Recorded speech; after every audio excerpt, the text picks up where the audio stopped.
Morning, dear students. Welcome back once again to yet another session of English class. And today's class is for class 9 students.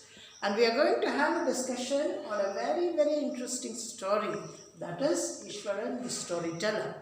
If you remember, we had some background information about this story in the last class. I had already discussed the two main characters of this particular story. One is Mahindra. He was working as a supervisor in one of the construction sites. He was a young man, a very simple man, not his needs were very minimum, led a very simple lifestyle, and he was working for a construction company. That is Mahindra. And wherever the company sent him, he had to go and supervise the work on the construction site, because the company had many construction sites. It had many projects. So Mahindra was appointed as a supervisor, and he was working at the construction site. Now, this Mahindra had a very good cook with him, and the name of the cook was Ishwaran. Ishwaran accompanied Mahindra wherever he went. So he did all the cooking for him, he did all the washing for him, he tidied the room, and he had another talent with him, and that is, he was an excellent storyteller. Remember, Ishwaran was a cook, but besides being a cook, he was also an excellent storyteller. How could we say that he was an excellent storyteller? What does the writer say about Ishwaran? Ishwaran had the potential to imagine things. That was a talent or an inborn gift that he had. He could imagine even a small incident which wasn't of any importance at all. A very small incident, and he would blow that out into a huge story. And he put lot of descriptions and lot of imagination went into his storytelling. So, Ishwaran's stories were full of life. That is what the narrator says. He had a talent to narrate stories which were lifelike. His stories or his narration was lifelike. What do you mean by lifelike? When you listen to his narration, you feel that as if it really happened some time ago, because of his imagination and the art to convince people made Ishwaran a wonderful storyteller. And you know, he had a habit of reading crime thrillers. One of the reasons for his ability to narrate stories with vivid imagination was that he had the habit of reading a lot of crime thrillers, and he followed the same style which were found in these thrillers. So, Mahindra actually was very happy with this young man.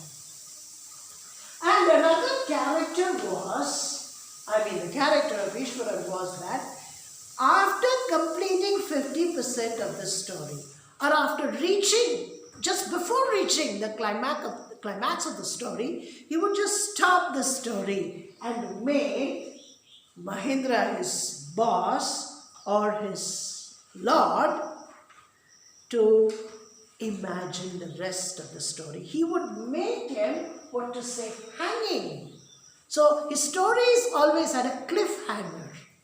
When he was about to reach the suspense, he would not reveal the suspense. He would go about doing some work and tell his owner, "Sir, I will come back within a short while and then I will complete the story." So Mahindra was left to think of how the story would end, which means he was left hanging. Now, Mahindra was very much scared by the stories narrated by Ishwaran. Why was Mahindra scared? Because Ishwaran wanted to scare Mahindra by creating a fear in his subconscious mind. You know, the subconscious mind is always there to take whatever goes into our imagination. Supposing somebody had told you some scary stories when you were a small child and you were very much afraid and scared after listening to those stories, the fear sets in your subconscious mind. The fear sets in. And the fear remains there for a long time. So even when you grow up into an adult, even if you grow up into a mature personality, the fear still remains there. And occasionally, it comes out. Whenever you listen to some scary stories, that fear which is there in your subconscious mind comes and troubles you. So, Ishwaran wanted to create a feeling of fear, a scary feeling in the subconscious mind of Mahendra. And Mahendra was very much frightened, after listening to the stories of Ishwaran. Now, Ishwaran told 2 stories to Mahendra. Remember that? He told 2 stories. One was that of an elephant. Today we will discuss only one story. The story that Mahendra narrated to Ishwaran was that of an elephant. One day while Mahendra was having his meal, maybe supper, Ishwaran came, sat beside him and said, sir, once I had seen an elephant run amok. What is the meaning of running amok? The elephant got mad. Sometimes the elephants, they lose their calm and they start running here and there and destroying things and people. So such a condition of an elephant is known as running amok.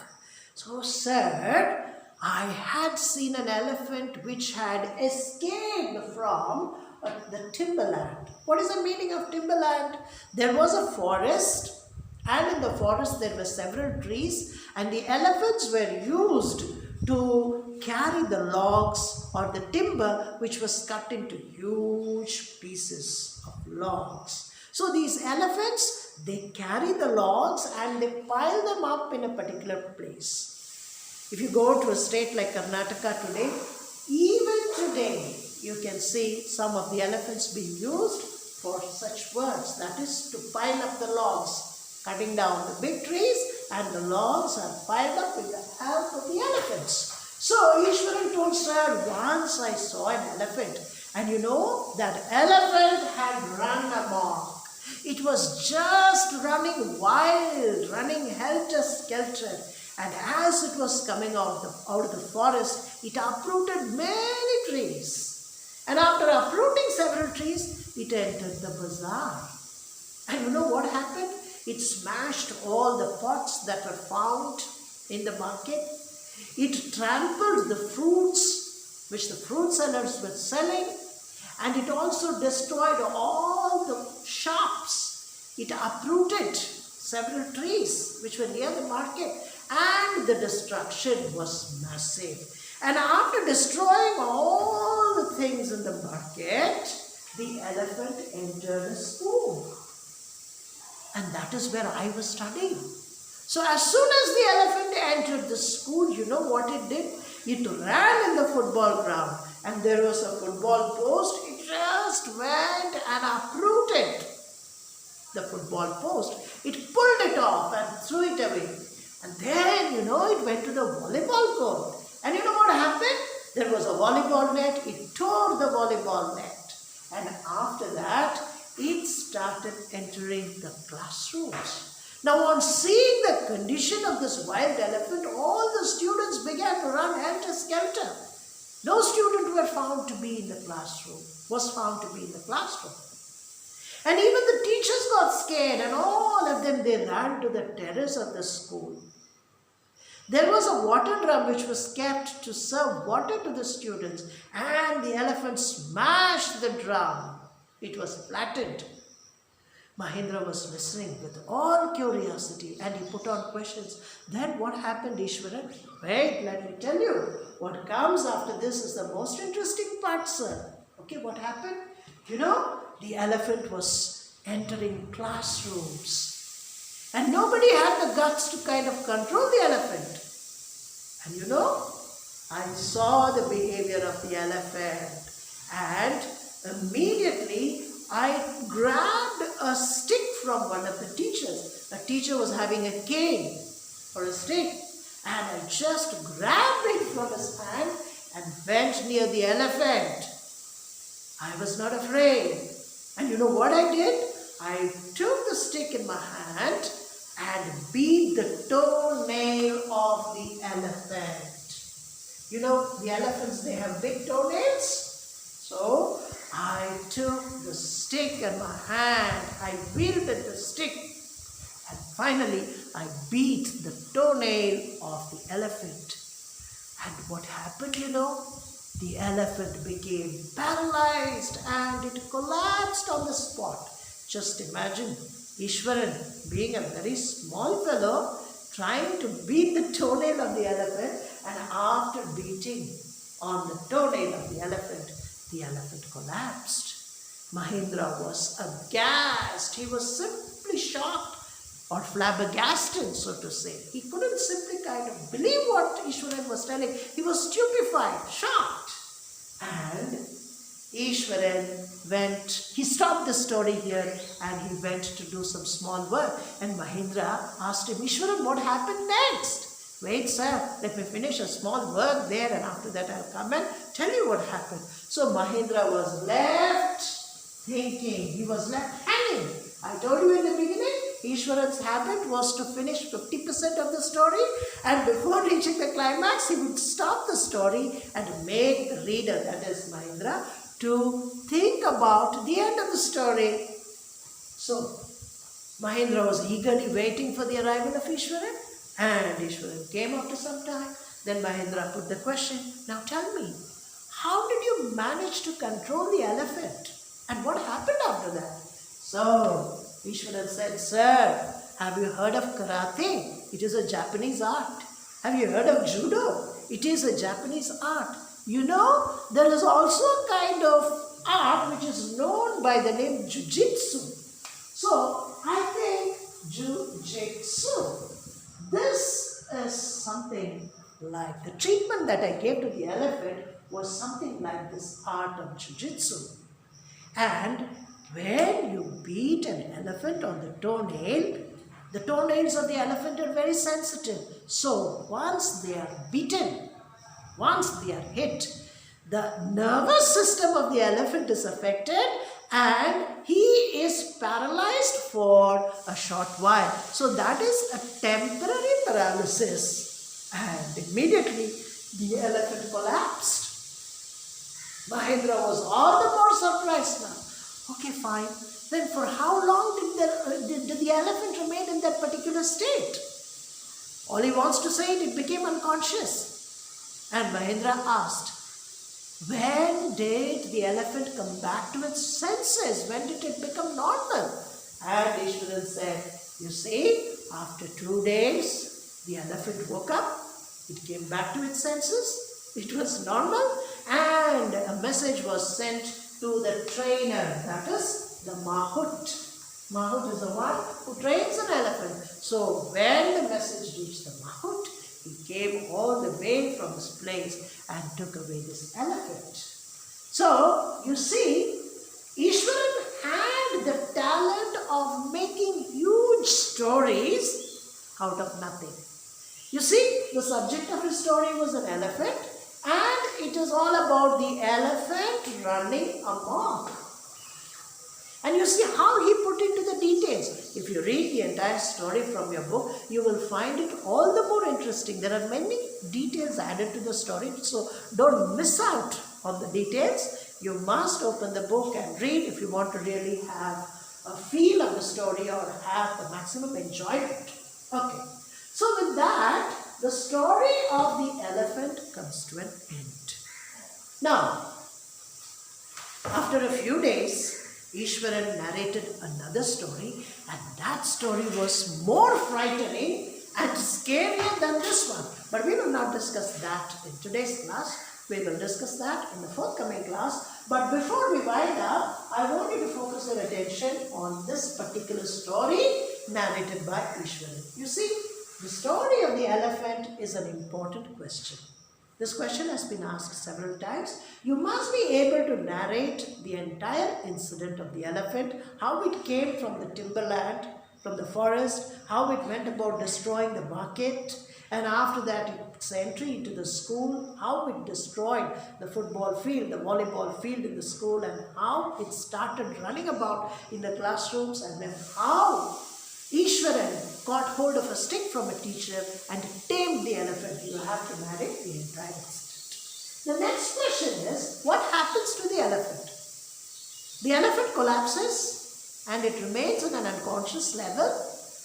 After 2 days, the marmot comes and takes the elephant back. Well, that's exactly what happened to the elephant after it became unconscious. Now, the most important point to be remembered in this lesson is, fear in the subconscious mind. Ishwaran had the talent to narrate stories which created fear in the subconscious mind. Let me take this word subconscious mind before I wind up. Always try to be aware of the feelings that are going on within you, and never ever try to be afraid when people narrate stories, because when fear enters your subconscious mind, it remains there, and if you don't kind of pay attention to that, if you don't get over this fear, it will lie there for years and years, and on a certain stage of life the fear may be reflected. You see, there are great people who have achieved many things, but they were afraid of small things. For example, Napoleon Bonaparte, one of the greatest historical figures in the world, he was afraid of cats. It's a kind of phobia. So that fear was there in his subconscious mind, and whenever he saw a cat, he always used to jump off his bed or the table. He used to run for his life. There are some people who are afraid of small insects like the cockroach, the lizard. There are people who are afraid of even ants. They cannot stand the sight of ants. Now, what is this? These are examples of the fear that you have in your subconscious mind. You have to deal with this. You need to get rid of this fear from your subconscious mind so that you can remain a healthy human being. Otherwise, the fear goes on and on and on, and it gets accumulated in your subconscious mind, and you will be a victim of that. So never be afraid. If there is a feeling of fear in your subconscious mind, if you are habituated to be scared after listening to stories, get rid of that fear. Listen to stories, read stories, but don't be afraid, because all stories are imaginative. So with this thought, let us wind up today's class. Till we meet again, stay safe at home and have a good time with your books as well.